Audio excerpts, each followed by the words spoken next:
just mind-boggling. And this right here is right here because we get a lot of stuff out of there. Those are boats that are sitting. If you get in close, those are thousands of cargo boats. Green are cargo, red are oil tankers.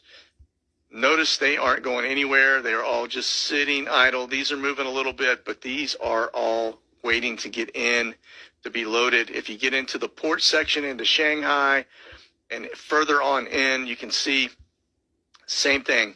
These are all, the reason they're circles is because they're anchored. They're not going anywhere.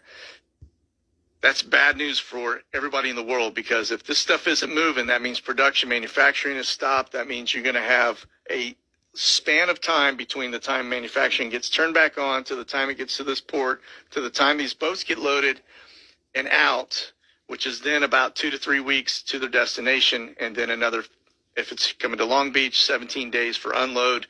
So you're talking about 2 months before you see anything. Now, that's assuming that your boat's already in there, ready to go, and the containers are going to get loaded and put on. However, if your boat's sitting out here, by the time these boats get in there, after this backlog is set up and the backlog of production that just got shut down for 2 weeks, you are probably talking about 4 to 6 months before you see anything coming to your shelf.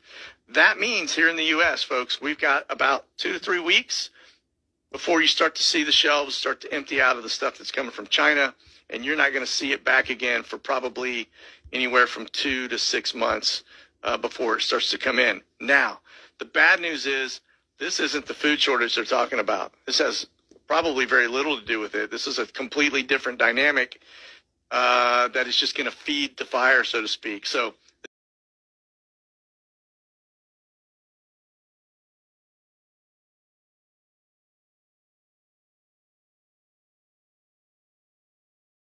this is way bad, beyond way bad, because what that means is you're going to have a hiccup that's going to hit. You're going to see some shortages, and then you're going to see the real food shortage hit. My guess is the timing is probably right around the time of the election, sometime between August and October.